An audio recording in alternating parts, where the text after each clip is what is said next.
¿Ya? Hola. Buenas tardes a todos.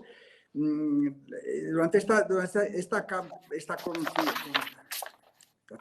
todo este confinamiento he hecho un máster tecnológico, porque la verdad es que es la primera vez que realmente hablo vía Zoom o vía este sistema, y la verdad es que me estoy acostumbrando, pero lo que ocurre es que he hecho en falta el hecho de que realmente los pueda tener presentes y pueda saludarlos personalmente.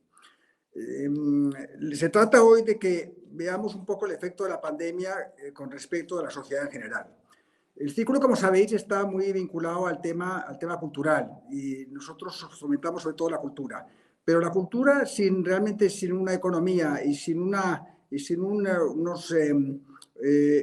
connotaciones legales que la apoyen, la verdad es que la cultura, si no tiene sustento, si no tiene base, pues no puede funcionar. Y con lo cual, gracias a Pepe García Reyes, hemos convocado esta reunión, que tiene además, que es la vez que hemos tenido mayor número de personas que se han apuntado, y se han apuntado alrededor de 100 y pico personas, lo cual es un verdadero éxito. Y espero que lo que se cuente aquí hoy, lo que se diga aquí hoy, os interese. Realmente tenemos dos ponentes, un economista y un jurista de grandísimo nivel, que además son socios naturalmente del círculo, y voy a empezar por Josep Soler Albertí, que es economista, licenciado y MBA en ESADE, y es diplomado en London School of Economics, director general del Instituto de Estudios Financieros, es presidente y fundador de la Asociación Europea de Asesores y Planificadores Financieros Certificados y delegado ejecutivo de EFPA España. Ha sido consultor del Gobierno de los Estados Unidos, nada más y nada menos, auditor senior de la Comisión Europea, director general de Data Bolsa y director general de Bolsa de Barcelona. Ha sido presidente de European Bank Training Network y es consejero independiente de varias sociedades de valores y gestoras de instituciones de inversión colectiva y de promotoras inmobiliarias. Y además ejerce como asesor financiero independiente y colabora en muchos medios de comunicación. Seguro que muchos de vosotros lo conocéis, lo habéis visto. Es una persona que realmente es muy activa en el círculo, viene muy a menudo, y la verdad es que le doy la bienvenida. Josep, gracias por estar aquí y gracias por colaborar con nosotros. En segundo lugar, hemos invitado también a Juan José Terraza. Le llamamos Juanjo, pero la verdad es que oficialmente es Juan José Terraza. Y Juanjo es la parte, digamos, de la fiscalidad. Estamos hablando que es un abogado especializado en fiscalidad personal y corporativa y en precios de transferencia, que no sé lo que significa esto, pero luego ya me lo aclarará. Licenciado en Derecho en la Universidad Abad Oliba de Barcelona, experto fiscal y secretario de sociedades, y especialmente de Abad Oliba. Executive Program en Kellogg Business School, Northwestern University de Chicago, European Business Law, City of London, Polytechnic. Se incorporó en Arthur Young en 1984 y posteriormente en Ernst & Young. Y es especialista en distintos campos de fiscalidad corporativa y personal, haciendo siempre hincapié en los temas internacionales y de precios de transferencia, que es lo que realmente me gustaría que luego nos comente. Fundó el Spanish Desk de la firma española en Nueva York, socio de EY de 1996 a 2017, responsable de EY Abogados en Barcelona, así como del área de fiscalidad internacional y precios de transferencia. Ha hecho muchas conferencias, publicaciones, y es coautor del libro VAT and Sales Taxes Worldwide. Y ha sido también corresponsal español del VAT Monitor del IBFD de Ámsterdam. Como veis, los currículos son impresionantes por parte de ambos, y además, como los conozco los dos, sé que son muy amenos, por lo cual realmente no solamente se trata de que nos cuenten cosas, sino que nos lo cuenten de manera amena. Yo ahora me retiro, vuelvo a dar la bienvenida, luego en el último momento pues me despediré de todos, y solamente pues deciros que todos tenemos muchos deseos, y especialmente yo, de que realmente el círculo se vuelva a abrir. Yo creo que durante el mes de junio en pequeño formato se podrá activar otra vez, y que tengo muchas ganas de veros a todos. Muchísimas gracias. Y Pepe, ¿vas tú a hablar ahora? Te cedo la palabra. ¿O es Josep? Bueno, gracias Paco.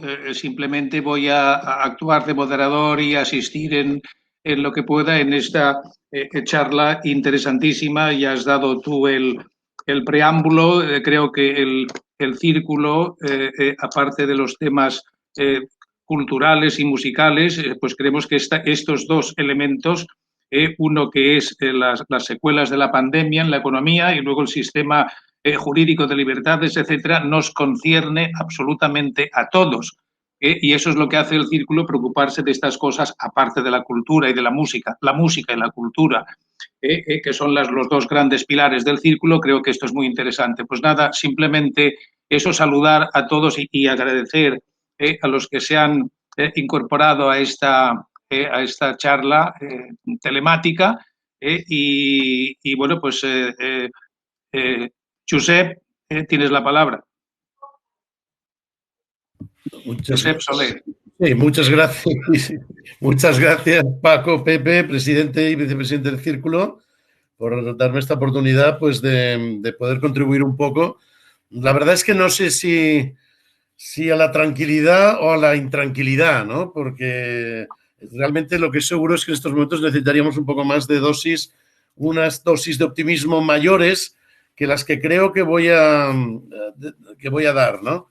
Pero, en fin, es lo que hay, ¿no? Y tampoco es cuestión de inventarse cosas positivas donde no las hay del todo.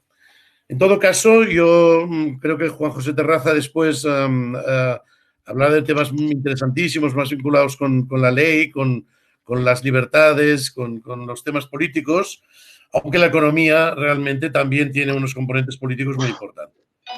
Un poco esta charla la podríamos llamar ¿dónde vamos? Pero sobre todo ¿a dónde nos llevan? ¿No? Porque estamos en un momento en el cual nos vemos arrastrados un poco por las circunstancias, por los que quieren controlar las circunstancias, que son los políticos, las administraciones, etcétera, y por tanto es un momento en el cual hay algunas certezas, yo diría que cada día más, pero enorme cantidad de incertidumbres, ¿no? Lo que sabemos y lo que desconocemos. Y precisamente la primera parte de la charla quiero describir exactamente esto, ¿no? ¿Qué sabemos con bastante certeza de la situación económica en la que nos hemos metido y qué desconocemos realmente y qué tendremos que ir conociendo, ¿no? Bueno, pues es un escenario con certezas y con incertidumbres, pero que podemos comenzar a deducir. A ver, sabemos claramente que hay una gran parte de la economía que se ha parado, que de hecho la han parado, y que va a tener repercusiones enormes en los próximos meses y años. Esto es seguro. Pero desconocemos la magnitud de esta caída de la actividad, ¿no? Y sobre todo la duración y, por lo tanto, cuándo podemos pensar en iniciar un cierto rebote de una actividad que ha estado parada mucho tiempo. Habrá una caída muy fuerte del PIB. Tampoco sobre esto los economistas nos ponemos de acuerdo, ¿no? Hay gente que dice que quizá algo menos de 10, 12, 15, y hay gente que está hablando de porcentajes del PIB en 2020, por supuesto, mayores. Algo nunca visto. Es prácticamente unos resultados económicos de guerra importante, esto lo conocemos, pero desconocemos qué tipo de recuperación tendremos. Se habla de la V, de la métrica, es decir, que la parte de la derecha pues es mucho más plana, una U.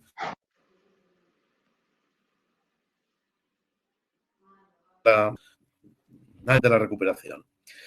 Un tema que conocemos seguro es que hay un riesgo cierto de recaída y de reaparición del virus en los próximos 12, 18 meses.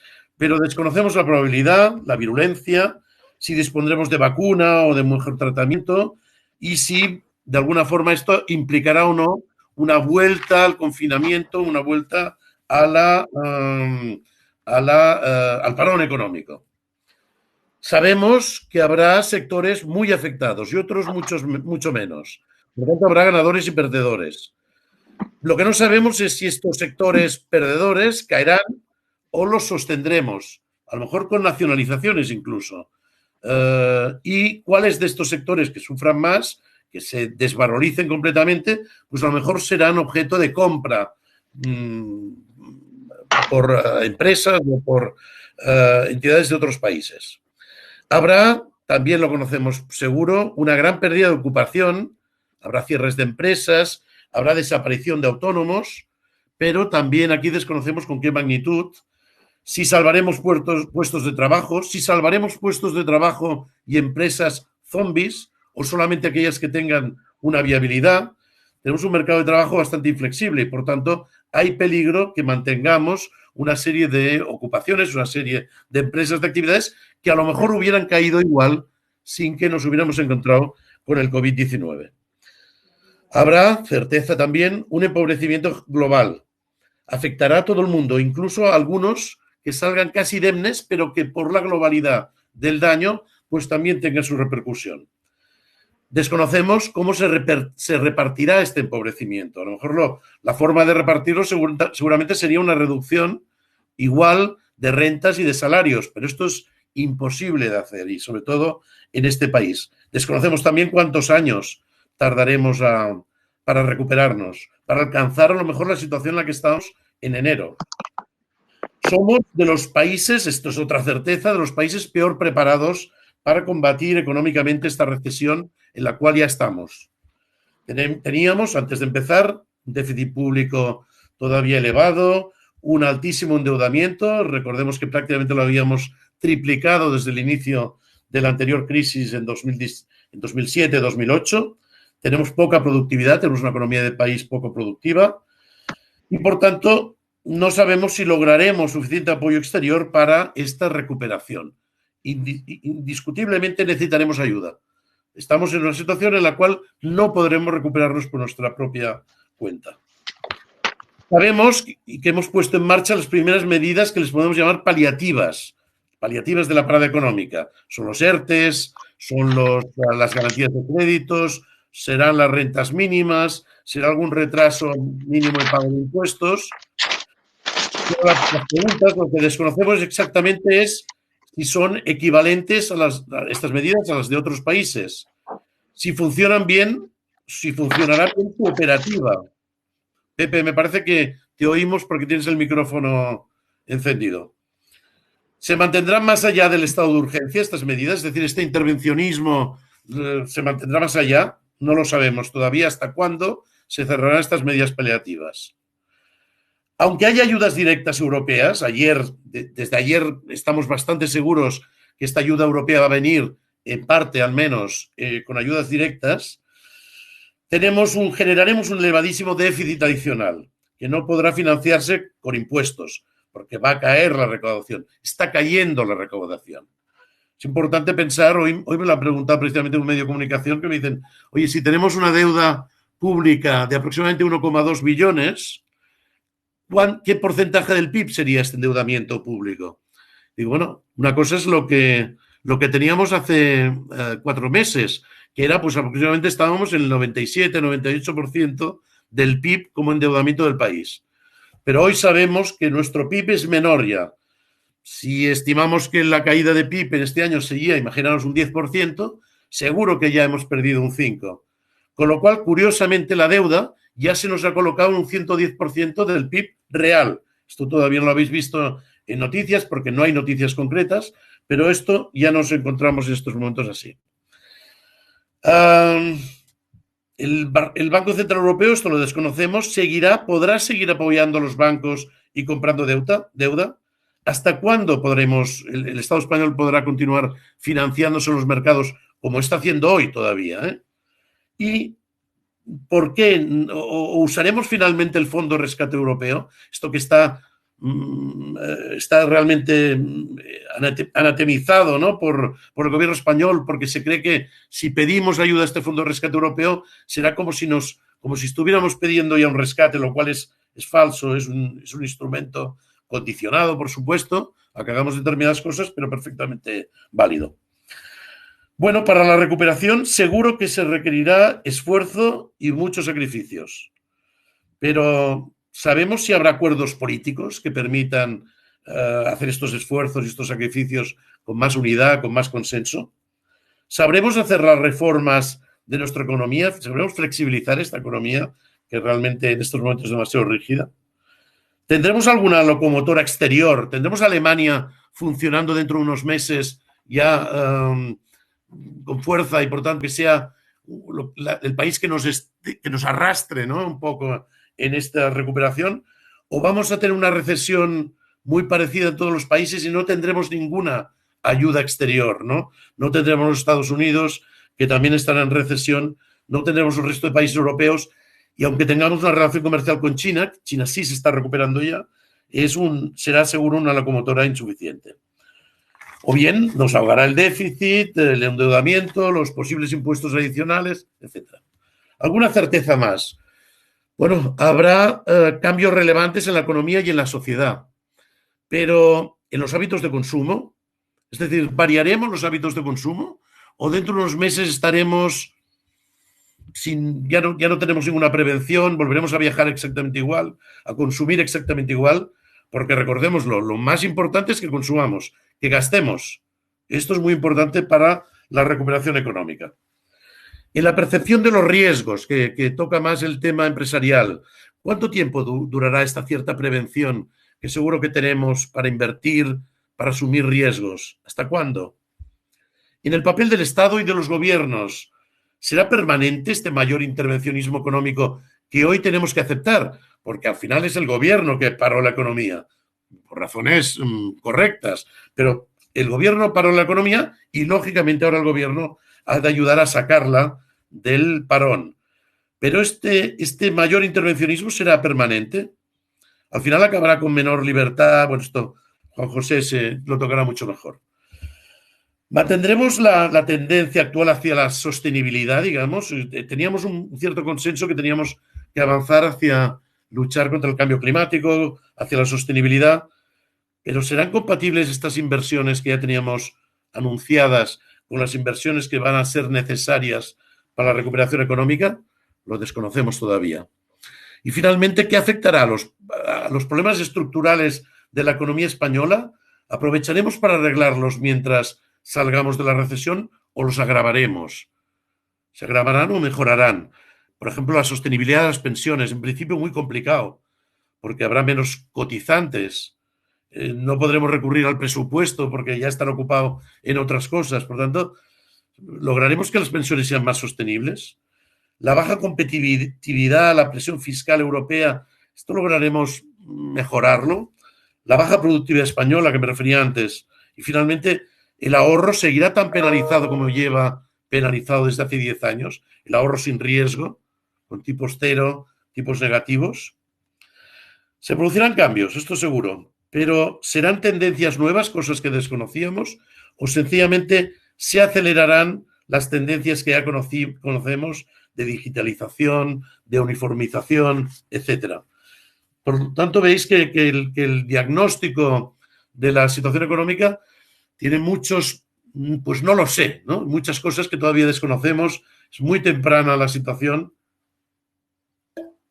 y, por tanto, todavía nos queda mucho por deducir. Perspectivas. Pues quiero hablar un poco de las perspectivas también con 3 partes. Perspectivas, los primeros problemas que ya tenemos en estos momentos, dificultades más a medio y largo plazo y riesgos elevadísimos de que empeoremos todavía, ¿no? Finalmente, quizá hablaremos, para acabar un poco mejor, de aquellos brotes verdes, de los atisbos de esperanza que van surgiendo ya y que creo que también vale la pena mencionarlos. Muy bien, los primeros problemas. Y ahora os voy a comentarlos rápido porque si no me alargaría demasiado. Primeros problemas. Bueno, la ineficacia en previsión y cierta inacción gubernamental que vemos en estos momentos. Planes que se cambian de un día para otro. Claramente el gobierno español todavía no tiene una planificación para salir de la recesión, por tanto vamos muy retrasados.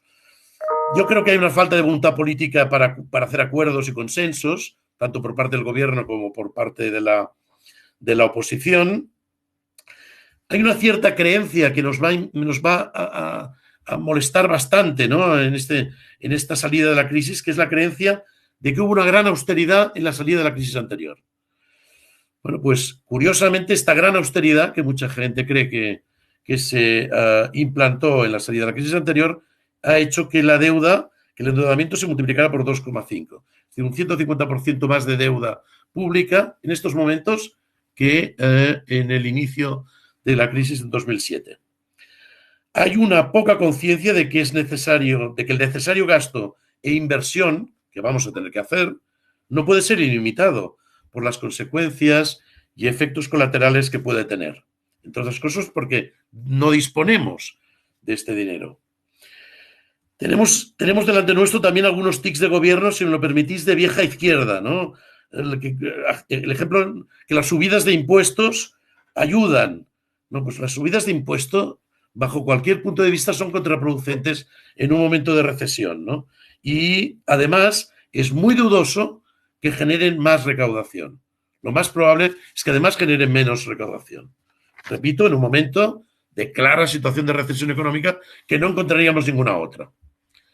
Vamos a ver las dificultades más a medio o largo plazo. Pues seguramente estas dificultades puede ser una recuperación demasiado larga por la debilidad intrínseca de las cuentas públicas españolas, por la experiencia de la última crisis. Recordemos que en la última crisis, en el segundo trimestre del 2015, es decir, después de la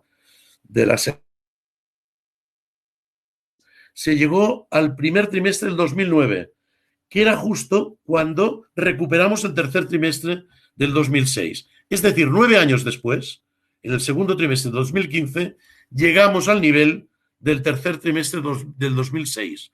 Fue una salida de la crisis lentísima, enormemente lenta. Otra dificultad a medio o largo plazo es que los mercados de bienes y servicios en España son rígidos. Hay segmentos, prefiero no, para no ofender a nadie, prefiero no hablar de ninguna profesión, etcétera, pero que son profesiones rígidas, que en esta salida, que necesitaríamos mucha flexibilidad en todos los sentidos, pues vamos a tener problemas para implantar algunas cosas.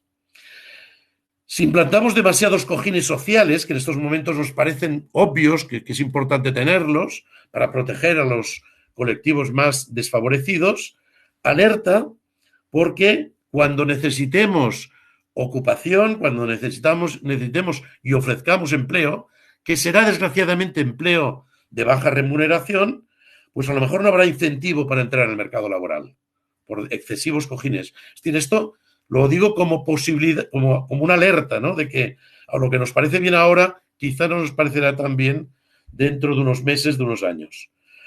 Los altos costes fiscales, legales, sociales todavía que tienen las pymes para ponerse en marcha será un hándicap importante.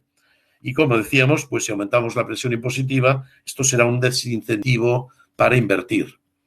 Finalmente, pues falta de alternativa financiera a la banca. Durante estos años no hemos creado una alternativa financiera de mercados, de otros tipos de financiación a la banca. Si la banca nos falla, nos volverá a dejar sin crédito. Costará relanzar el consumo, costará mucho.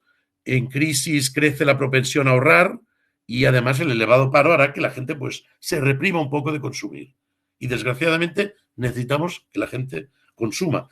No lo decíamos así hasta hace 6 meses, en estos momentos sí. Hay una cierta rigidez, ya lo he comentado, del mercado laboral y en principio gobiernos pues quizá que son poco atractivos para la inversión, vamos a dejarlo así. Pero hay altos riesgos de que empeore todavía más graves. Primero, una segunda oleada dura de la pandemia.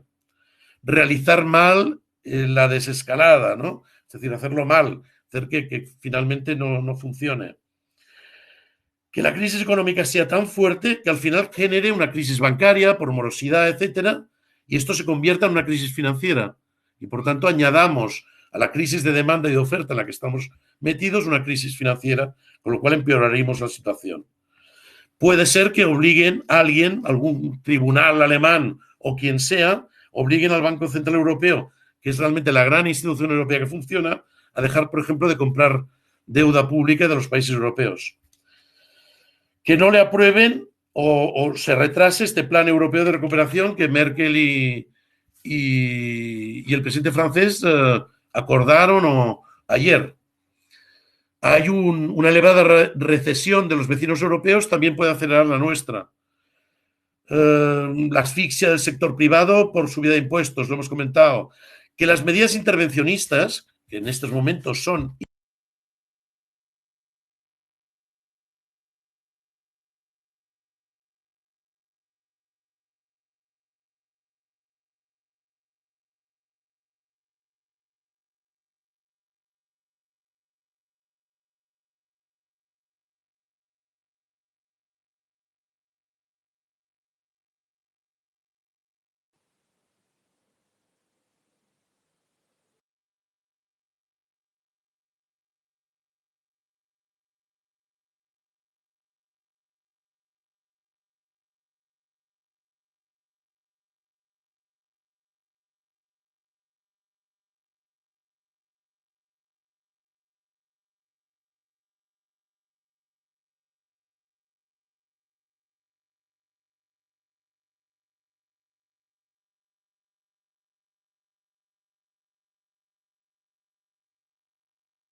Hola, buenas tardes a todos.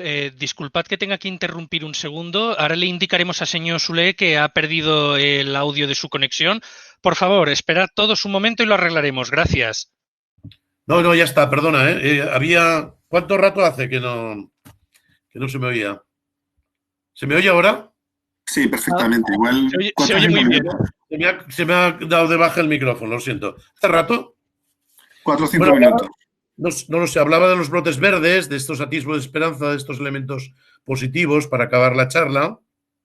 He dicho que hay unos muy buenos datos iniciales de recuperación en China, que la mayor parte de los sectores pues prácticamente ya están operando a un nivel muy parecido al que había antes de la pandemia. Estaba hablando también de lo positivo que es esta reacción de ganas de vuelta a la normalidad, esta reacción también ante un excesivo control, ante las prohibiciones. Yo creo que es bueno que tengamos estas ganas de volver a la situación anterior. En el mundo hay una gran capacidad investigadora, mucho mejor que la que había hace 10, 15, 20 años, y por tanto hay muchas más probabilidades que una vacuna asequible llegue antes incluso de lo que se prevea. Los mercados financieros también es importante, han mantenido un cierto optimismo en este tiempo y han rebotado casi un 50% desde las caídas y están marcando también un camino, repito, que favorecerá también la salida de la crisis. Que la crisis económica tan fuerte no haya repercutido de la misma forma en los mercados financieros también es un elemento positivo. Que lo es también porque saben los mercados que ahora tenemos un instrumental, sobre todo en Europa, también a nivel de bancos centrales, mucho más potente que el que teníamos en el 2008 y en el 2012. Tenemos un Banco Central Europeo a plena operación, tenemos una decisión inverosímil de la Comisión Europea de crear un fondo de recuperación económica, tenemos el MEDE, este Fondo de Estabilidad Europea, tenemos mucho instrumental que no teníamos en anteriores crisis. Y tenemos, esto es importante y se están comenzando a detectar, sobre todo a nivel empresarial, oportunidades basadas en las mismas disrupciones que se están produciendo, que seguro que se van a aprovechar e intentándolos aprovechar van a ayudar a salir de la crisis. Yo creo que son elementos muy positivos. No voy a negar que todo lo que he explicado antes yo creo que es suficiente para que se vea que estamos todavía y seguiremos estando muchos meses en una situación muy complicada para todos nosotros como como individuos, como empresarios, como trabajadores, como agentes sociales en general, pero en cambio, al contrario de lo que nos encontramos quizá en crisis anteriores, no ya la última, sino incluso en anteriores, tenemos también un sistema social del cual hablamos poco, pues quizá mucho más protegido, mucho más consciente de que en un momento de este tipo se ha de actuar y se ha de actuar con rapidez.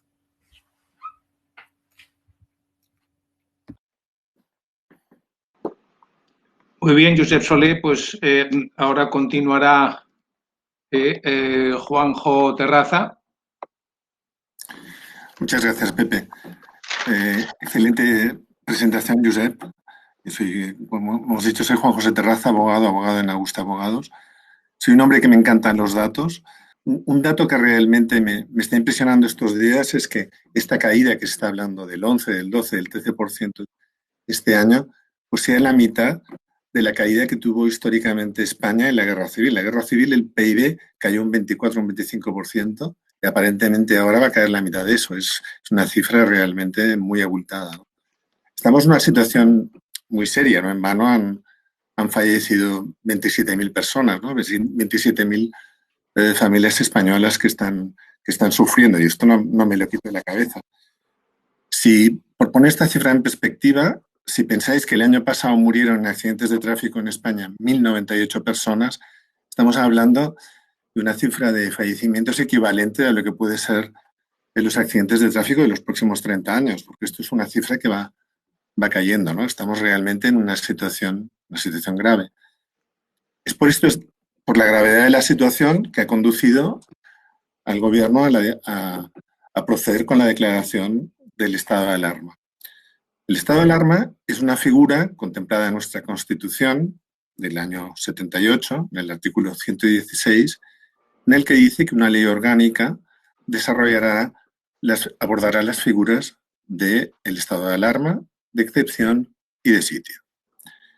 Las leyes orgánicas son aquellas que regulan derechos fundamentales, también lo son las comunidades autónomas, y dentro de los estatutos de autonomía de nuestras comunidades autónomas, y dentro de nuestra jerarquía normativa están a medio camino entre la Constitución y las leyes ordinarias, las leyes normales.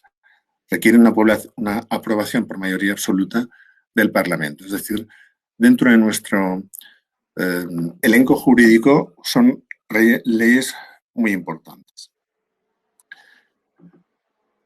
El estado de alarma se regula en la Ley Orgánica 4 de 1981.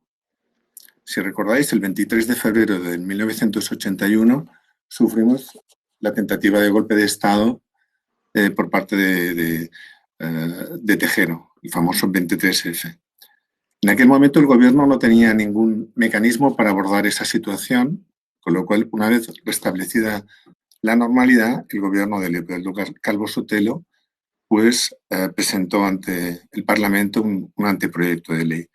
Este anteproyecto de ley fue revisado, discutido en la Comisión de Derechos Constitucionales del Congreso, se aprobó en primera vuelta en el Congreso, se envió al Senado, el Senado introdujo algunas modificaciones y se volvió a aprobar a finales de mayo en el Congreso.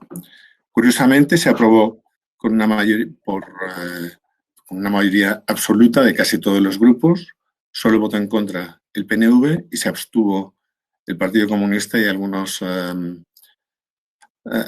diputados del Grupo Mixto.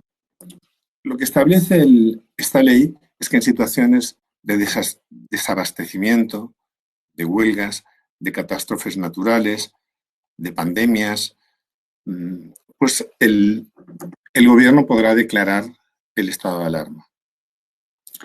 Y en el estado de alarma lo que se hace es centralizar en unas autoridades que se identifican en la declaración del estado de alarma, pues ciertas funciones del Estado.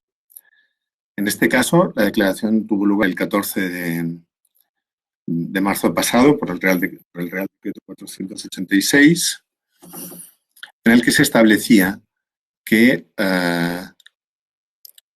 van a actuar como máxima autoridad del Estado los siguientes ministerios: el Ministerio del Interior, el Ministerio de Defensa, el Ministerio de Transportes y el Ministerio de Sanidad. De tal manera que, por ejemplo, la Policía Autonómica pasaba a depender y reportar al Ministerio del Interior, y el sistema de hospitales de las comunidades autónomas pues pasaba a depender, por ejemplo, del Ministerio de Sanidad. Esto, como hemos visto, pues esta centralización que ha suspendido los estatutos de autonomía de las diferentes autonomías, pues en algunas cosas pues no ha sido ideal, no ha funcionado bien, ¿no? El Ministerio de Sanidad hoy en día es un ministerio que se limita a la homologación de medicamentos, al análisis y aprobación de nuevas prácticas médicas, pero que realmente carece de un departamento de compras fuerte como tiene la Seguridad Social o tienen las comunidades autónomas. Esto explica pues, que las primeras semanas, si pretendíamos que el Ministerio adquiriera la equipación médica y sanitaria para 47 millones de españoles en pandemia, pues realmente este ministerio carecía de esos medios, ¿no? Y a resultas de eso ha sido el desastre en las compras de las primeras semanas y la confusión que hubo cuando la Guardia Civil pues, requisó compras de las comunidades autónomas. Bien, decíamos que la declaración del estado de alarma depende del Gobierno, es decir, del Gobierno en su totalidad, en una reunión del Consejo de Gobierno, el Gobierno de España. Esta declaración lo tiene que ser por un plazo máximo de 15 días. A los 15 días se tiene que solicitar al Congreso de los Diputados, que no a todo el Parlamento, únicamente al Congreso de los Diputados, la extensión del plazo. Todos sabemos que cuando extendemos un contrato de un año, lo hacemos por otro año. Esto quiere decir que si las extensiones, si la ley establece que el estado de alarma no puede durar más de 15 días, las extensiones, lógicamente, no pueden ser por un periodo diferente. Pensad que estamos en una norma limitativa de derechos fundamentales de las personas, con lo cual nunca cabe una interpretación extensiva. En todo caso, limitativa, con lo cual la pretensión que escuchábamos del presidente del Gobierno de ampliar el plazo por un plazo superior a los 15 días, él hablaba de 30 días más o menos, todavía más grande, pues es algo que realmente no es admisible. Creo que han corregido ahora y la declaración va a ser, la extensión va a ser solo por el plazo de 15 días. La situación que nos pasa, pues que el Gobierno tiene una mayoría débil y además una mayoría cambiante.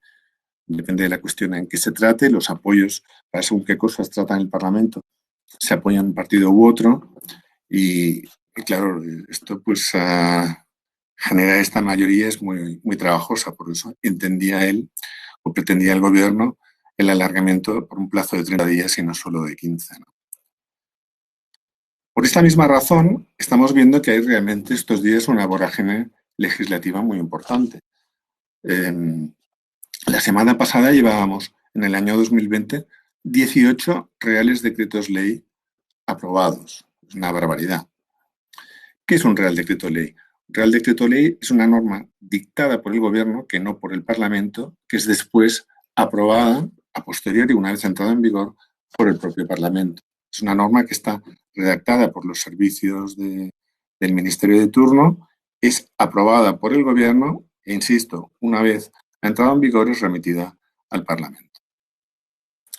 Bien, ¿qué pasa? Pues que son normas que están redactadas con urgencia y que no tienden a no recoger las diferentes sensibilidades de la sociedad española, no solo del Gobierno, ¿no? Son normas, como digo, redactan unos técnicos, pero en contraposición a las proposiciones de ley, a las leyes tramitadas en el Parlamento, en las que se escucha a la oposición, se transmitan en comisión, se discuten mejoras y sugerencias por lobbies, por comunidades autónomas, por agentes sociales. hay un visado del Consejo de Estado. Bueno, todo eso no acontece con el Parlamento, con los proyectos, los reales decretos, leyes. ¿Se aprueban o no se aprueban? Si no se aprueban, se han de tramitar como una proposición de ley, ¿no?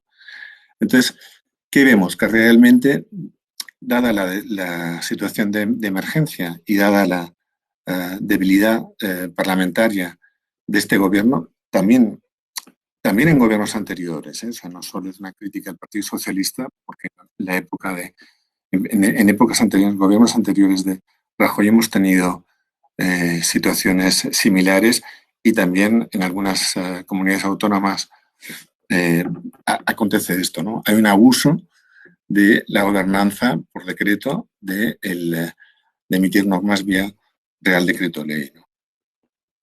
Ese mismo tic lo vemos en otras cuestiones, ¿no? Veamos, pues, por ejemplo, a mí me preocupa mucho que se haya discutido, cuando se estaban discutiendo las medidas de emergencia, una de las cuestiones que se haya discutido es la subvención a medios audiovisuales, ¿no? Como si fuera una cosa muy urgente. O sea, una de las medidas de urgencia ha sido aumentar la subvención a ciertos medios audiovisuales. Son cadenas de televisión que ganan dinero.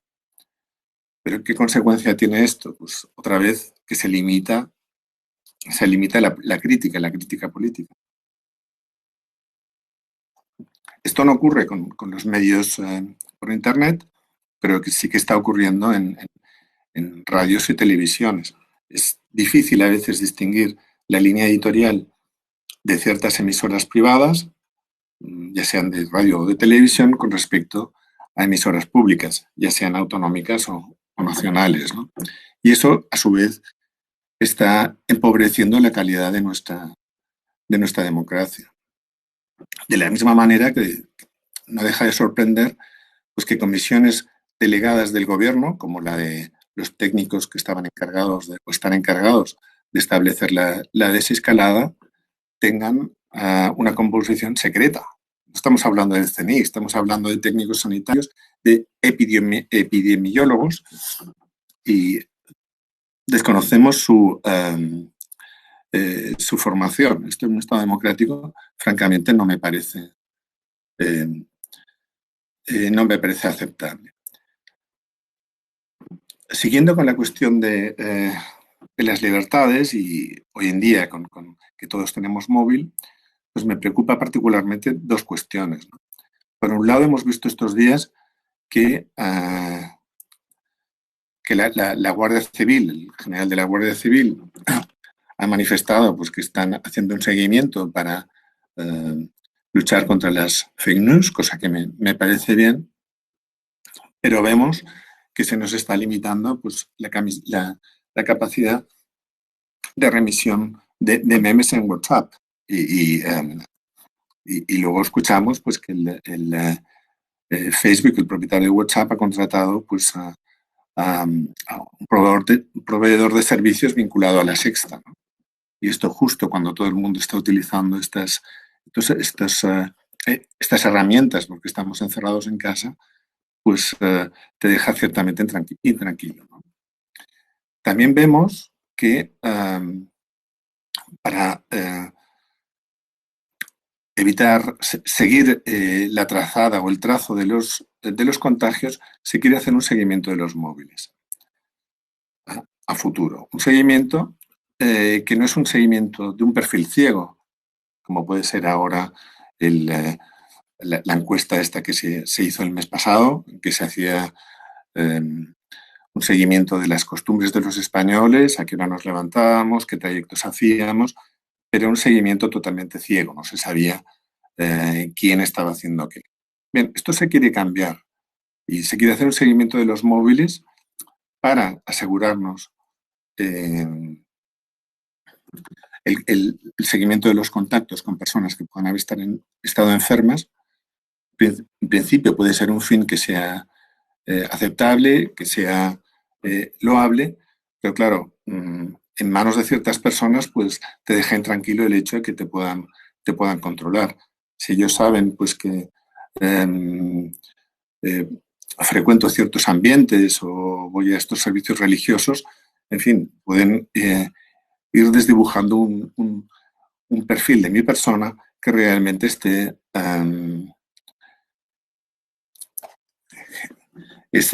abordando parte de mi intimidad, ¿no? Y eso creo que no es aceptable. Lo que vemos estos días es que realmente hay una primacía de lo público sobre lo privado. Con la excusa o la razón de la pandemia, se da prioridad a las cuestiones públicas en perjuicio de los derechos de privacidad y algunos derechos personales, ¿no? Yo creo que se está confundiendo, por ejemplo, la figura del estado de alarma con el estado de excepción. O sea, yo no encuentro una razón sanitaria para justificar que a las 11 de la noche no pueda hacer running o no pueda salir de casa a hacer deporte antes de las 6 de la mañana. Un toque de queda es propio de un estado de excepción, pero no de un estado de alarma. No hay una justificación para ello, ¿no? De la misma manera, pues que llama la atención y me preocupa, pues por ejemplo, que en Madrid, en pleno centro de Madrid, que en Hernani o en Vic, pues la policía esté identificando a la gente por salir a la calle con la bandera nacional o porque ponen en el balcón el himno nacional. Me parece francamente inaudito. Y ya para acabar y para dejar tiempo para el debate, hacer una mención, la orden 339/20, aprobada hace 2 sábados, que regula la desescalada y en cuyo artículo 9.3h establece que los servicios religiosos tendrán que durar lo mínimo, cosa que me parece absolutamente inaceptable. La libertad religiosa está amparada por la Declaración Universal de Derechos Humanos, es una libertad innata de las personas, ¿no? Y una orden ministerial no puede establecer cuánto va a durar una ceremonia religiosa, cómo vamos a ejercer nosotros nuestra libertad religiosa. Me parece bien que se impongan normas de distanciamiento social, que se procure la sanidad de las personas, pero ellos no son nadie para establecer cuánto tiene que durar una misa, por ejemplo. En fin, ya con esto, pues me quedo aquí y dejo tiempo para el debate. Muchas gracias. Bueno, pues muchas gracias, Juanjo. Podemos pasar directamente a las preguntas. Hay una para Josep Solé, que dice: ¿crees que la Comisión para la Reconstrucción está adecuadamente preparada y dirigida como para consensuar o llegar al consenso entre los distintos agentes económicos? A ver, en pura teoría no la conocemos, esta comisión, pero bueno, ha circulado muchos nombres. Yo conozco a 2 de ellos, a los 2 economistas que teóricamente aparecían en la lista que no ha sido declarada oficialmente y que me han confirmado que sí, que están en esta comisión. Y no me parecen malos, me parecen muy correctos y con capacidad, ¿no? Pero, a ver, yo creo que faltan gestores, claramente, en la lista que nos ha aparecido, ¿eh? Faltan gestores, hay mucho dominio de funcionarios, personas con responsabilidad dentro de la administración y, en cambio, repito, pues prácticamente no hay ningún empresario, ¿no? Y esto es una gran debilidad para la comisión. Quien va a sacarnos de la crisis es el sector privado, que al final nos va a empujar realmente para volver a la normalidad económica, pues van a ser básicamente las empresas, ¿no? Y las tenemos que hacer partícipes, o las tendrían que hacer partícipes de lo que se ha de hacer. Esto es un error enorme del gobierno, pero yo creo que lo he dicho. A ver, el gobierno español ha enviado 2 documentos ya a Bruselas que le han pedido básicamente documentos explicando, que tenían que explicar cuáles eran los planes para la salida de la crisis económica y mezclan ya términos. Es decir, una cosa, lo que han hecho es sencillamente medidas paliativas, después vamos a tener que hacer otras cosas completamente distintas para salir de la recesión, las medidas para la recuperación. Y de estas, pues no hay planes todavía, no tienen ninguna idea, y menos que van a tener si además se aíslan de lo que es el sector privado y no piden la colaboración de quien finalmente las va a tener que poner en marcha y que va a tener que colaborar, ¿no? Por tanto, un episodio muy desgraciado, que hay varios, de la gestión de la pandemia y de sus efectos. Esta va dirigida a Juanjo. ¿Crees que esta escalada autoritaria amparada en el estado de alarma tendrá continuidad en la nueva normalidad? ¿O ves el parlamentarismo español capaz de hacer una defensa cerrada de las libertades democráticas? Pero de verdad, en serio. Bueno, la verdad yo honestamente y entre amigos tampoco soy muy optimista, ¿no? O sea, yo creo que salvo que el Partido Socialista sea capaz de lograr, de labrar una mayoría estable o buscar unos socios que le apoyen de una manera estable, va a ser muy difícil cambiar estas prácticas, ¿no? En la medida que el gobierno siga en minoría y cada paso que dé tenga que negociar con minorías diferentes, pues va a intentar recurrir a estos hábitos de gobernar por decreto, ¿no? Y además, claro, si tiene la influencia de los herederos de la tradición comunista dentro del gobierno, pues es difícil que haya un cambio. No soy muy optimista, ¿no? En este sentido. Otra dirigida a Josep. ¿Crees que Europa podría superar la crisis con la inyección de líquido en cantidades posibles en la línea de Estados Unidos? De no hacerlo, ¿no crees que toda Europa, los países ricos, también sufrirán las consecuencias?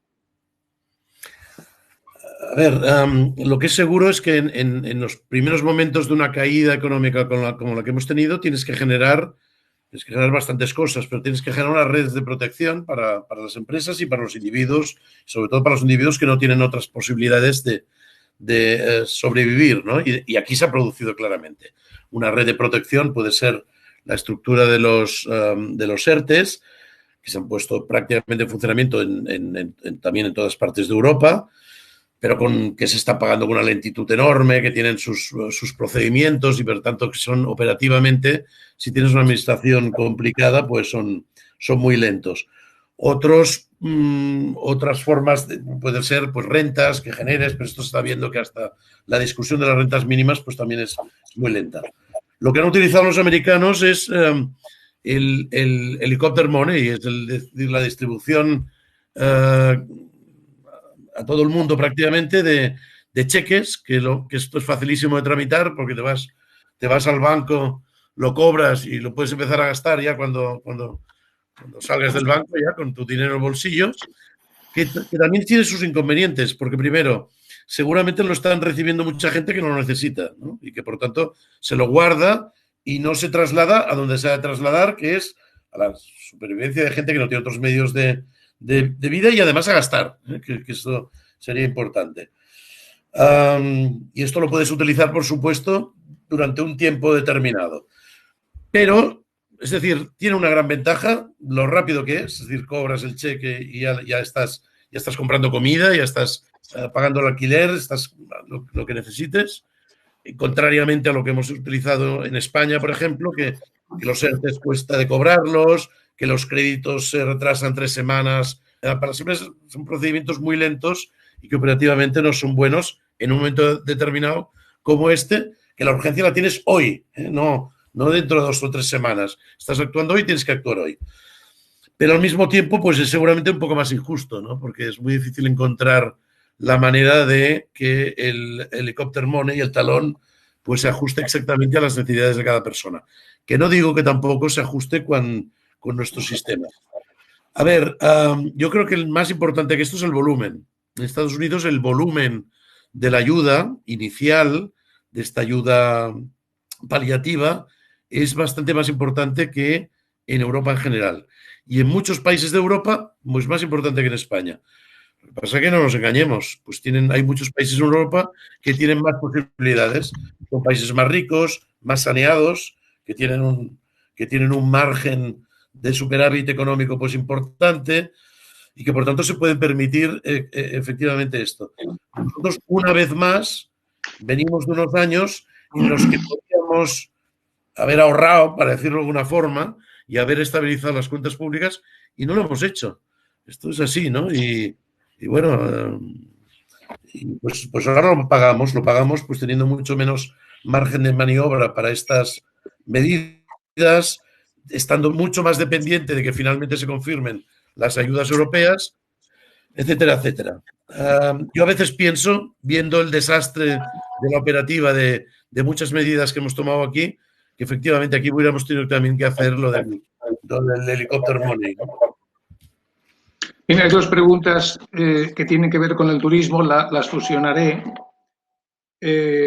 Somos un país con un peso muy importante en el turismo. ¿Qué debería hacer el gobierno? Permitir que la actividad se retome siempre compatible con la vigilancia de la evolución de la epidemia. ¿Y qué hay que priorizar? ¿Acelerar la desescalada o incentivos al turismo nacional?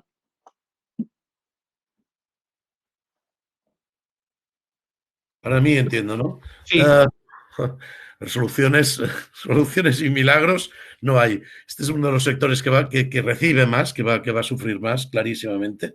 Muy complicado porque es un sector realmente que además genera muchísimo movimiento de personas y los contagios se producen precisamente con los movimientos de personas. Yo creo que lo que se está haciendo, quizá algo acelerado, es lo que se tiene que hacer en este sentido. No creo que podamos esperar nada. Pero es verdad que hace 15 días incluso miembros del gobierno estaban diciendo que la temporada de verano estaba completamente perdida, es decir, tiraban la toalla. Creo que esto es un error, ¿no? No se tiene que tirar la toalla, no se ha de dar la temporada por perdida. Yo creo que estamos mejorando muy rápidamente los indicadores sanitarios y que, por tanto, estando como estamos todavía a 19 de mayo, pues hay mucho partido a jugar en este sentido y yo sería más... Estaba dirigida a los turismo, dos. pues intentar que al mismo tiempo que se pone en marcha, hombre, pues no perdonarle la vida a empresas turísticas que con sinceridad, pues a lo mejor tenían los días contados, ¿no? Que no estaban demasiado adaptados ni nada. Y por lo tanto yo diría sí, pero intentando que al mismo tiempo, pues poco a poco mejoremos el sector, ¿no? Y tengamos un turismo de mayor calidad, con mayor valor añadido y aprovechemos pues también para limpiar determinadas partes del sector que con muy poco futuro, ¿no? Esta va dirigida a los dos. ¿Qué escenario nos espera si este gobierno de perfil comunista continúa en el poder? Esta prefiero que la responda Juanjo. Bueno, de acuerdo. Bueno, vamos a ser optimistas, ¿no? Quiero recordaros que estamos en la Comunidad Europea. Entonces, por el Tratado de la Unión se nos imponen y disfrutamos de una serie de libertades, ¿no? De libertad económica, libertad de establecimiento, libertad de movimiento. O sea, la norma europea, las libertades europeas van más allá de nuestra propia Constitución. Es decir, aunque un gobierno quisiera cambiar, que no digo que lo quiera cambiar, la Constitución todavía tendríamos el amparo de la Comisión Europea y las normas europeas. Es cierto que los partidos de tradición comunista y los herederos, pues realmente tienen muchísimo poder hoy en España. Y los barceloneses lo sabemos.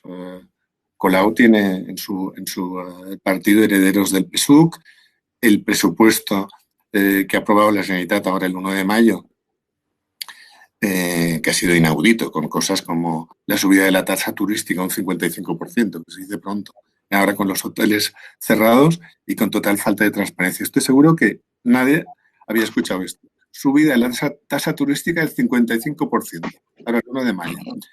Bien, pues decíamos que los herederos del Partido Comunista los tenemos en el Ayuntamiento, los tenemos influenciando en la Generalitat, pero también los tenemos en el Gobierno de España.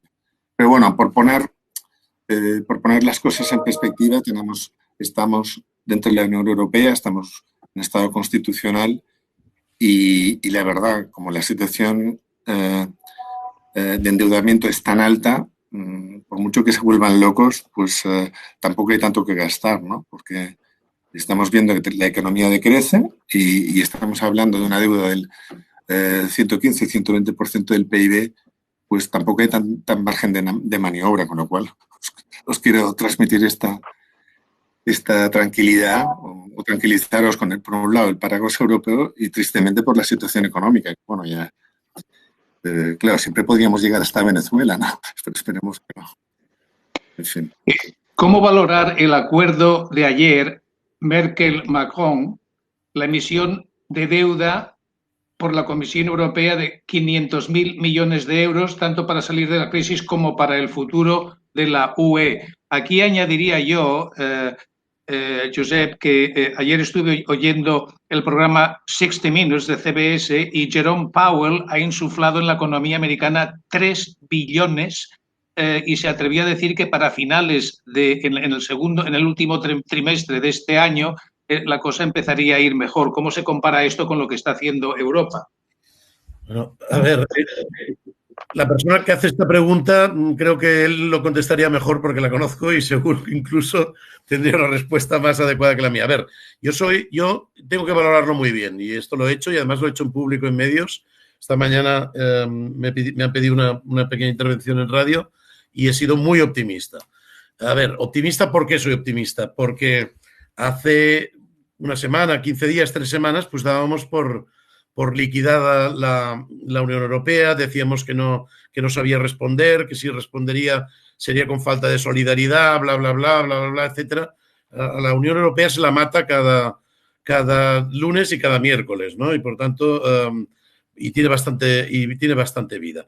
Yo creo que lo que decidieron ayer los dos, la secretaria alemana y el presidente francés, la canciller alemana y el presidente francés, es un avance muy importante. A ver, es un avance importante en el sentido que primero es un dinero que va a ser a cargo de un endeudamiento de la Comisión, que se va a pagar en función de las necesidades de los diferentes países, por tanto, no proporcionalmente a nuestro peso ni nuestra participación en la Comisión Europea, y que en cambio sí, a muy largo plazo, se va a devolver solo en proporción a nuestra participación en el referéndum. Por tanto, y por cierto, en todo en ayudas directas, es lo que se pedía, no en créditos que de alguna forma inflan el balance del país.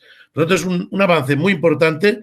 Quedan dos cosas. Una, que cuidado, que al final hay algunos países muy reacios a todo esto, Austria y Holanda, etcétera, y a lo mejor yo creo que la canciller alemana pues los va a convencer, pero todavía pueden poner pegas. Lo han de probar, desgraciadamente, como la mayoría de las decisiones comunitarias, todos los países.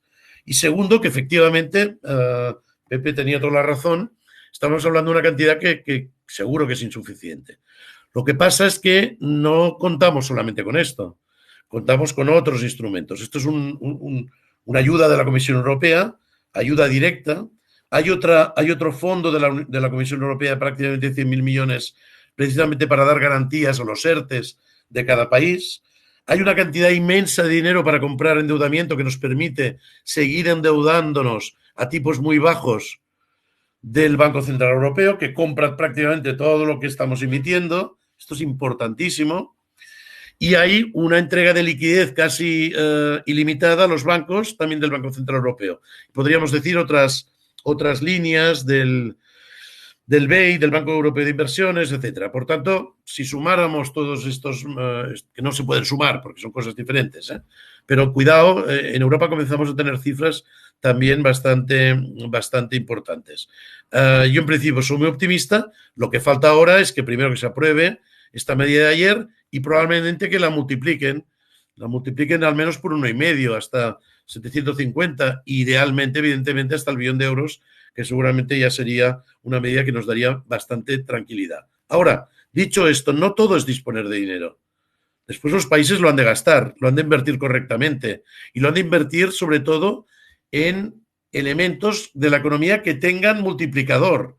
Es decir, si tú al final lo gastas pues en consumo puramente del sector público, etcétera, pues esto no tiene ningún efecto importante en la recuperación económica. Por tanto, se ha de saber gastar y gastar. Y esto, curiosamente, el sector público no es tan obvio que lo sepa hacer. Mira, aquí una pregunta para los dos que se aparta un poco del tema político, jurídico, económico, y es que todos los miedos y todo el interés está en la política, pero ¿qué pasa con el cambio climático? ¿Qué es lo que hay que hacer? Y si hay que volver mover la economía y hacerla mucho más eficiente, de fin, próspera, etcétera, para volver a hacer lo mismo y contribuir al deterioro del cambio climático, ¿qué pensáis de todo esto? Josep. Bueno, sí. Adelante. Bueno, el tema del cambio climático es una cuestión que tenemos que abordar, pero no, la economía, igual que la sociedad, no la podemos cambiar de la noche a la mañana. Ahí se necesita una voluntad política, se necesita un dinero para hacer estas cosas. Si tienes que cerrar las centrales de carbón y eso te cuesta una huelga de los mineros asturianos, pues habrá que hacerlo, ¿no? Pero hace falta una voluntad política para hacer eso. Yo creo que el cambio climático es un problema fundamental en nuestro mundo y en la sociedad española, y hay que abordarlo. Pero requiere pues, una dirección, requiere una gestión técnica que no tanto ideologizada como el gobierno de ahora, que también está en rodaje, si queréis, ¿no? Pero tiene una gestión muy ideologizada. A mí me pareció alucinante que el día de la declaración del estado de alarma supiéramos que el gobierno estuvo considerando la nacionalización de las empresas eléctricas. Y miras qué necesidad había de nacionalizar esas empresas. Pero bueno, demuestra la gestión ideológica de algunos miembros de este gobierno, ¿no? Pero sin duda hay que abordarlo, pero requiere orden y requiere una gestión correcta. Estoy de acuerdo. Al final lo que necesitamos, bueno, esto hay un cierto consenso, que lo que se necesita son inversiones millonarias, pues precisamente para hacer más fácil o para poder hacer la transición energética y por tanto que haya una lucha contra el cambio climático importante. Y esto yo creo que había un cierto nivel de consenso social de que teníamos que generar estas inversiones. En el sector financiero, por ejemplo, las finanzas sostenibles básicamente van de esto, es decir, ver de qué forma el sector financiero puede orientar una gran parte de las inversiones, por tanto de la financiación, a este tipo de inversiones. Ahora el problema es, ¿qué va a pasar? Vamos a tener que priorizar unas inversiones inmensas precisamente para salir de la recesión. ¿Vamos a ser capaces de realizar estas inversiones que nos saquen de la recesión, pero al mismo tiempo con criterios sostenibles? ¿O no? ¿Se va a priorizar la salida de la crisis? Tal como decía Juanjo, no nos podremos permitir huelgas y gente que se opone y cosas de estas. Necesitamos hacerlo muy rápido. Por tanto, nos podemos encontrar en una de las dos situaciones: que la pandemia acelere este avance hacia una sociedad más sostenible, o al revés, que nos retrase 10 años, tantos como la recuperación completa de la crisis, acometer precisamente estas inversiones tan necesarias, ¿no? Lo desconocemos. Sé que la Comisión Europea, que esto lo tiene muy prioritario, está haciendo ya en estos momentos esfuerzos importantes para convencer a los estados que los gastos y las inversiones para salir de la crisis pues tienen que tener este componente de sostenibilidad. Si en la crisis anterior no hubo reformas que se necesitaban, ¿qué hay que priorizar en el momento actual? Estabilidad, pactos, reformas, ¿qué se ha de hacer, en vuestra opinión? Josep. Las reformas se hacen mejor cuando las cosas económicamente van bien, ¿eh? Sé que, claro, intentarlas hacer en estos momentos es más complicado. Lo que pasa es que también es un momento en que se ven más los problemas y que de alguna forma pues los políticos pues se pueden negar menos. Se pueden negar menos o por electoralismos pues pueden decir no.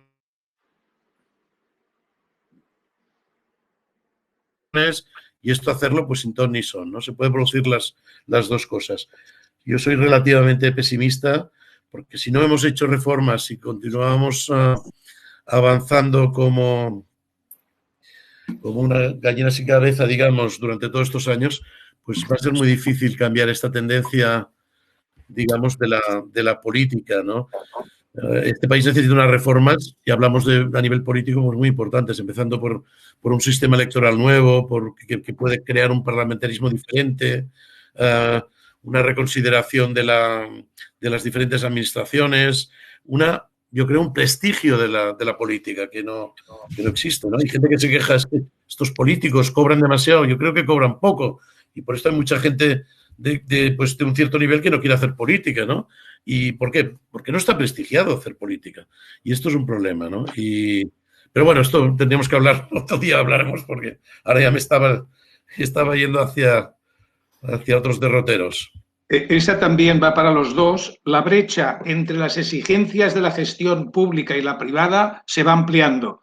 ¿Creéis que esta crisis va a acelerar algún cambio entre la ciudadanía en la percepción de los políticos y su modo de relacionarse? Bueno, si hay un cambio no será mejor. Yo creo que va a continuar la tendencia esta de alejamiento entre la realidad de los políticos y la realidad social, ¿no? Antes nos quejábamos de la gobernanza por decreto. Estamos viendo pues, que en el Parlamento está solo presente la mesa del Congreso de los Diputados y los portavoces. Estos mismos señores que están en su casa, el resto de diputados están en su casa, siguen cobrando las dietas. Aquí no quiero ser demagogo, pues lo que hay. No han sufrido ningún ERTE y son los que nos dicen a los españoles que padezcamos ERTEs o que sigamos trabajando desde casa. Y ellos son incapaces de elaborar leyes desde casa. O sea, no hace falta que salgan de su casa, pero sí, con los medios que estamos utilizando nosotros hoy, podrían llegar a acuerdos y podrían seguir trabajando, ¿no? Porque lo que estamos viendo, como os decía, es el gobierno emite normas y el Parlamento dice sí o no, y se ha acabado. Entonces, yo creo que eso va a ahondar en las diferencias y el alejamiento de la clase política con respecto al ciudadano medio, ¿no? Sí, yo voy a contestar con otra cosa muy breve. A ver, yo lo que creo que es más importante es que el Estado, me parece que lo comentaba antes, el Estado, los gobiernos, se salgan de la economía cuanto antes. Es decir, los hemos necesitado, ellos han puesto la confinación, han parado la economía, ahora los necesitamos para este primer arrastre, pero que sepan salir. Esto es básico, ¿no? No habría nada peor, digamos, en estos próximos años, es que el gobierno, la administración, el Estado, pues le coja cariño a actuar económicamente y se quede, ¿no? Y no sepa marcharse. Esto es básico, fundamental. Y ya te digo, y no quiero aventurarme a pensar lo que pasará, pero sí que me preocupa, ¿no? El gasto público está en máximos. Estamos en el 51% del PIB ya. O sea, el máximo histórico. La caída del estado de alarma desbarata la desescalada, la anula, o son dos cosas desligadas jurídicamente y otra que enlaza. ¿Cuánto tiempo puede prorrogar el gobierno el estado de alarma? Bueno, el gobierno puede prorrogar el estado de alarma mientras dure la pandemia. La cuestión es que si la pandemia tiene unas repercusiones, llegado a cierto momento de enfermedad común, no habrá justificación para justificar esta metodología, ¿no? del estado de alarma. Otra vez, el estado de alarma como elemento limitativo de libertades fundamentales tiene que tener una aplicación restrictiva, ¿no? Y en respecto a la otra pregunta, primero el estado de alarma es una cosa española. Hay algunos otros países que han aplicado normas similares, pero también hay muchos países que no han declarado ninguna emergencia nacional ni nada. O sea, el estado de alarma no lo vamos a encontrar en todos los países. Y respondiendo a la pregunta, pues yo diría que si decae el estado de alarma, hay cuestiones de libertades fundamentales que el gobierno no podría regular. Hemos mencionado antes la libertad de tránsito o la libertad religiosa, ¿no? Pero hay cuestiones menores que sí que podría regular. Cuestiones de horarios comerciales, normas técnicas. O sea, si decae el estado de alarma en lo que respecta a libertades fundamentales, el gobierno no podría regularlo, pero en cuestiones menores sí. Estas son las preguntas que han entrado. No sé si queréis añadir alguna cosa. Paco, ¿quieres hacer tú alguna pregunta? Sí, hay una pregunta que quiero hacer que te manda WhatsApp. Es que exactamente si esto puede repercutir o puede afectar Europa como comunidad de naciones y también el euro. Yo creo que ahora, con sinceridad, es impensable ya que no. Es decir, los europeos nos hemos convertido por baja natalidad, por envejecimiento, etcétera, en una parte cada vez progresivamente más pequeña del mundo, ¿no? Más pequeña del mundo a nivel de habitantes y más pequeña y más irrelevante también desde el punto de vista económico. Es decir, el PIB europeo dentro del PIB mundial pues ha perdido muchísimos puntos en los últimos 10, 15, 20 años. ¿Qué quiero decir con esto? Que no hay salida, no hay para muchos países como el nuestro, no hay otra opción que estar en Europa y formar parte de esta ya en sí misma pequeña parte del mundo que es Europa. Y por tanto yo creo que es impensable que la Unión Europea pues se deshaga. El euro yo creo que es un formidable invento y un formidable avance en la Unión Económica y Política Europea. Insuficiente, por supuesto, se hizo de una forma pues como se pudo, no de la forma perfecta que se tenía que hacer, pero el euro es imprescindible y está aquí para quedarse, ¿no? No me quiero imaginar que esta crisis o la anterior la hubiéramos pillado teniendo la peseta, ¿no? Por ejemplo. ¿No? Supongo que os acordáis, los más mayores, de las de veces que nos la devaluaban. Y cada vez que nos la devaluaban, pues nos empobrecíamos, ¿no? Claramente. Igual no nos damos cuenta al principio, pero nos íbamos empobreciendo una vez tras otra. Por tanto, yo creo que para nosotros la idea europea y la idea del euro están aquí para quedarse. Tiene muchos defectos, pero también tiene muchísimas ventajas. Y yo creo que esta crisis, al final, pues se verá, y si lo analizamos de una forma potente y sin populismos, los populismos, por supuesto, lo van a analizar como les dé la gana. Desde un punto de vista racional, vamos a ver que la crisis la vamos a pasar mejor formando parte de estas dos estructuras, de la Unión Europea y del área euro, que si no existiese, esto seguro. Bueno, Josep, Juan José, habéis planteado muchas incógnitas de todo tipo, económicas, sociales, de libertades individuales.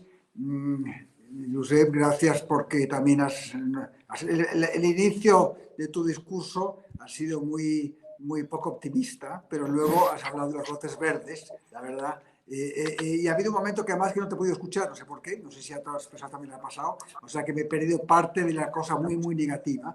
Pero los brotes verdes me han gustado mucho, la verdad, o sea, siempre no hay mal que por bien no venga, esto pasa en todos los ámbitos de la vida, y el hecho de que realmente, y esta última pregunta que te he hecho sobre el pertenecer a Europa y pertenecer al euro, esto nos protege seguro, porque además Europa marca unas pautas y, como dice también Juanjo, no tenemos tampoco tanto margen de maniobra.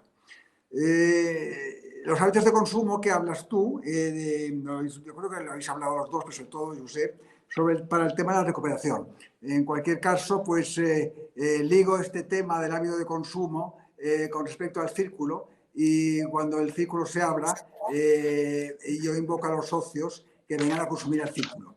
Al círculo solamente se puede venir a consumir a nivel gastronómico, porque no vamos a pagar ningún tipo de tasa por el hecho de entrar, ya pagáis vuestras cuotas, ni tampoco por el desgaste que supone, pues a lo mejor utilizar según qué espacios de círculo. Pero sí la gastronomía, y luego además ya lo avanzo, que es una carta, como el año pasado, como recordáis que el año pasado tuvimos todo el tema de la fachada y que no se pudo utilizar la terraza actualmente está en plena restauración, o sea que En el círculo se ha ido trabajando estos últimos tiempos en lo que se ha podido hacer, y para cuando se pueda abrir la casa estará en perfecto estado de revista, e incluso pues se va a hacer un pequeño menú para que la terraza sea el sitio también un poco de encuentro, que sea más el sitio más abierto, con lo cual pues se nos permitirá además pues cuando ya estemos en la fase que convenga pues tener reuniones X.